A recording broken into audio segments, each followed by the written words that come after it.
Jadi bed rest tidak dianjurkan lebih dari 2 hari. Wow.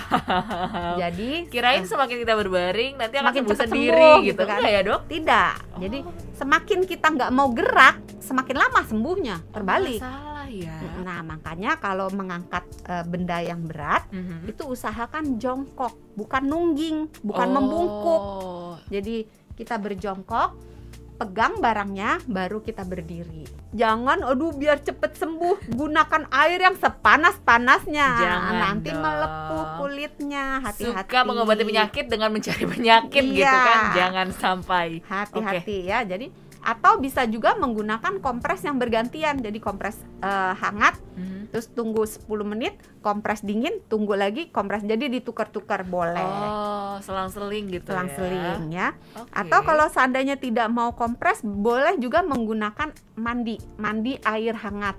Itu boleh.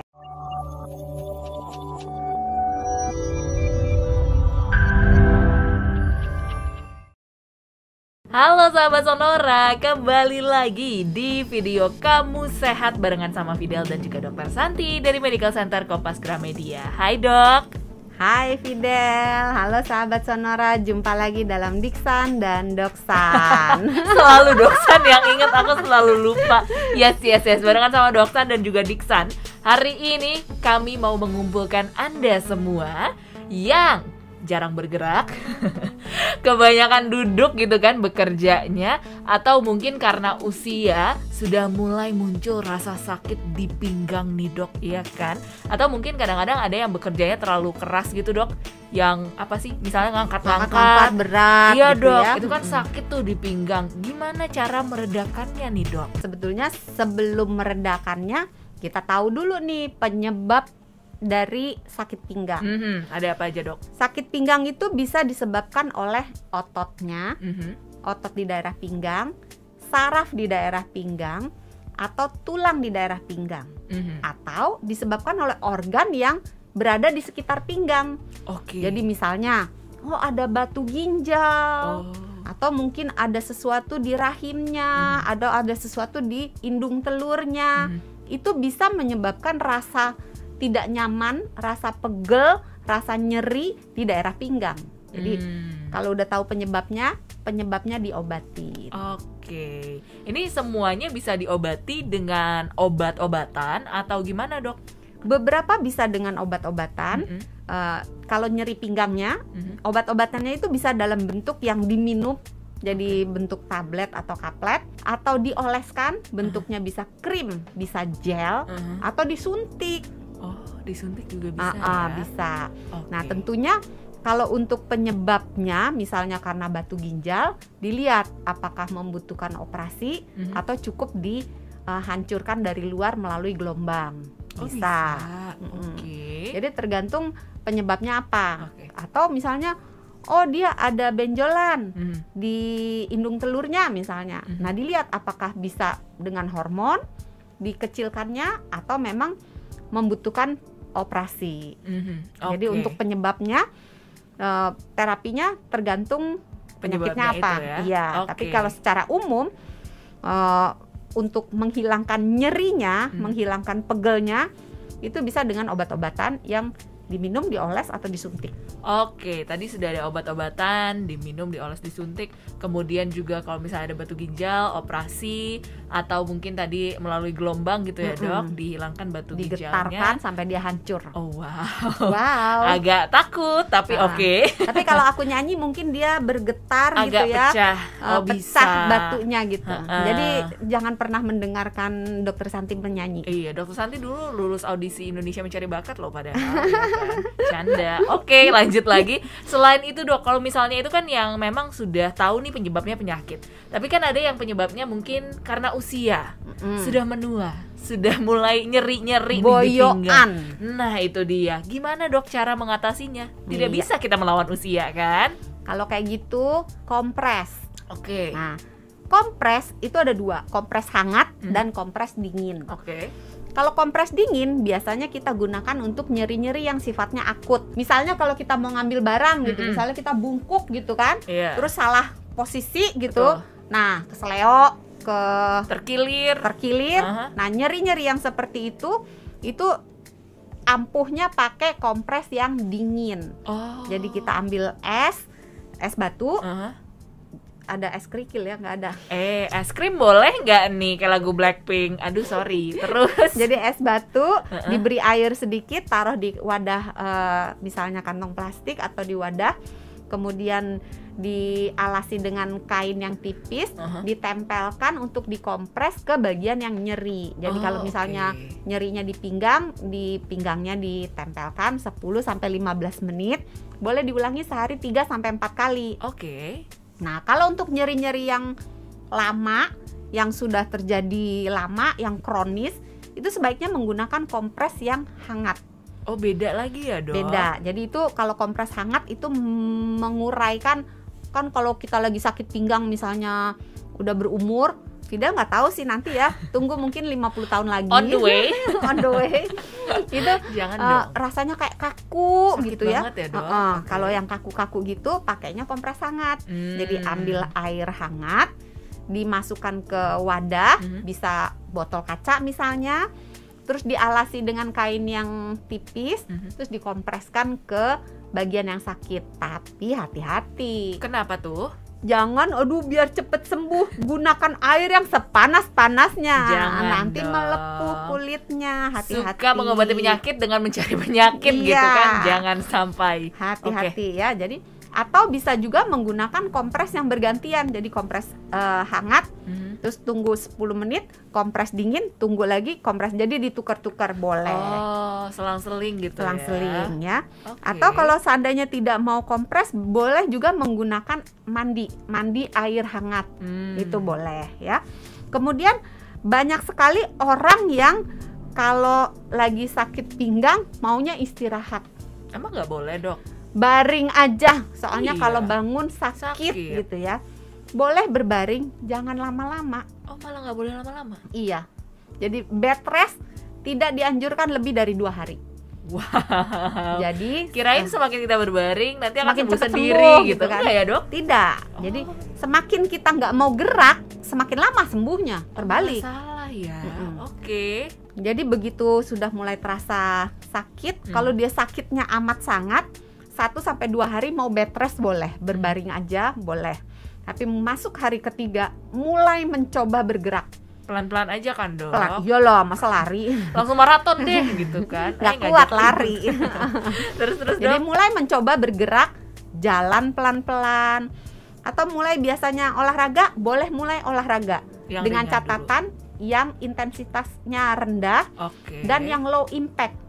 Jadi jangan yang banyak lompat-lompat gitu ya. Jadi jalan aja, kata penonton boro-boro lompat, Dok. Mau jalan aja susah suka gitu. Bercanda deh gitu kan. Ya, jadi jalan pelan-pelan, atau kalau mau lebih enak lagi, jalanlah di dalam kolam renang. Karena kalau ya, kita jadi kalau kita melakukan aerobik di air, itu rasanya lebih ringan. Jadi ketika kita berjalan, itu jalannya lebih ringan karena badan kita di dalam air akan terasa lebih ringan, dan nyerinya itu tidak sehebat ketika kita kalau jalan di darat.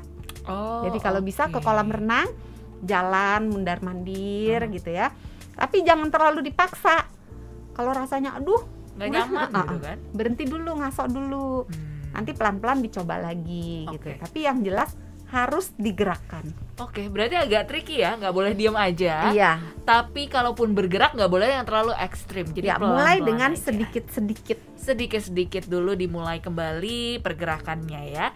Itu kalau misalnya dari segi usia gitu ya, Dok. Kalau yang mana nih sobat-sobatku yang bekerja duduk gitu kan, Dok, berjam-jam, itu kan lama-lama pegel banget, Dok, begini pinggangnya aja gitu ya. Iya, belum tapi nggak cuma pinggang. Kerja sih. Apalagi, Dok? Ada juga yang anak-anak nih zaman sekarang kan sekolahnya online. Nah, itu juga. Ya kan? Jadi semuanya serba memakai laptop atau handphone atau komputer. Betul. Gitu ya.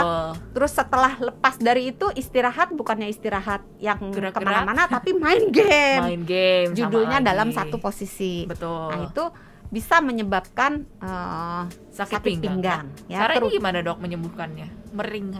Meringankannya sama kayak tadi. Bisa dikompres, bisa memulai aktivitas, dan bisa menggunakan obat-obatan. Tapi yang paling penting mencegahnya. Oke. Itu bisa dicegah soalnya. Bagaimanakah caranya? Akhirnya bertanya juga. Ya ampun, diomelin loh. Ini kayak kakak Ditungguin kan OSIS lagi. nanya-nanya soalnya. Ketahuan syutingnya nggak janjian ya. Nggak ada daftar pertanyaan. Nggak ada ya. daftar pertanyaan. FYI, ini too much information, tapi ya udah. Gimana cara mencegahnya, Di-cut ya, dok? Maki, jangan lupa. Katanya nggak di-cut. Oke, nggak apa-apa kok. Ya nggak apa-apa. Gimana, dok, cara mencegahnya? Nah, ketika kita akan berada dalam waktu yang lama untuk bekerja maupun untuk melakukan aktivitas kuliah atau sekolah, kita harus menjaga agar postur kita, bagaimana kita duduk itu postur yang ergonomis, Oke. yang cocok Gimana dengan tuh? anatomi tubuh kita. Oh, oke. Jadi yang paling gampang ketika kita bekerja, letakkan gadgetnya, baik komputer atau layar laptop atau handphonenya sejajar, agar bagian atasnya itu sejajar dengan mata kita, Oh, dengan oke. eye level. Jadi jangan sampai kepalanya nunduk gini atau kepalanya dongak begini. Hei, kamu laptopnya di gunung. Iya, bukan di kadang-kadang bukit. kalau naruh bisa aja duduk di ubin kan. Oh iya sih, Kalau betul. anak-anak kan sukanya duduk di ubin adem gitu kan, terus jadi agak dongak begini. Nah ini juga bisa. Alasannya adem lagi, itu curhat Doksan ya. Dulu suka duduk di ubin karena bandel adem banget gitu ya. kan. Terus dok, Bukan harus eye karena level. punya ini furnitur. Agak sedih, tolong bagi yang ingin menyumbang untuk Doksan. Kitabisa.com. Yuk fokus yuk. Oke, tadi harus eye level gadgetnya ya, laptop, handphone, semuanya itu harus eye level. Terus dok, Iya. selain itu? Yang paling gampang itu adalah daun telinga harus sejajar dengan pundak. Emang Jadi kalau kita sejajar nunduk gimana? gini kan nggak sejajar nih. Oh, oke. Ya kan? Kalau oke. kita dongak kan ini nggak sejajar. Oh, Jadi iya, daun iya, telinga harus letaknya sejajar dengan tegak garis gitu lah ya, pundak. dok. Oh, Ya. iya oke. Terus badan Uh-huh. dengan paha harus membentuk sudut 90 derajat. Oke, ini nggak perlu busur ya, kira-kira Nggak perlu aja. kira-kira sih. aja. Iya, oke. Paha dengan betis membentuk 90 derajat. Telapak kaki melekat di sesuatu. Jadi kalau misalnya anak kecil kan bangkunya ketinggian tuh, atau orang yang tinggi badannya tidak terlalu tinggi, kalau duduk di bangku Gantung. agak ketinggian gantung kan. Oh, Nah iya, itu bisa menyebabkan pegel-pegel. Jadi kalau jalan keluarnya kasih bangku kecil, atau kalau nggak ada bangku tumpukan buku boleh, supaya kakinya itu menapak di lantai atau di bangku. Kemudian lengan. Kenapa lagi? Lengan atas dan lengan bawah itu membentuk sudut 90. Jadi jangan begini, jangan pula begini, ya. Oke, jadi kurang harus lebih chill gitu kan, santai turun. Oke. Terus barang-barang yang sering kita gunakan itu diletakkan dalam jangkauan tangan kita. Jadi misalnya kita sering pakai mouse-nya jangan taruh jauh-jauh gitu.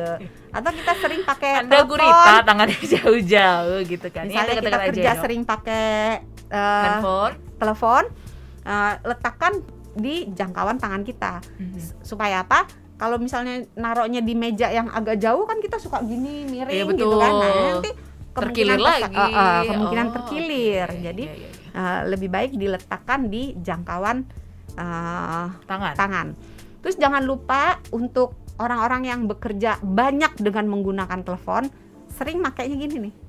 Oh iya. Gagang teleponnya Kan sambil nyari note, sambil ngetik gitu dong. gitu kan, dijepit gini.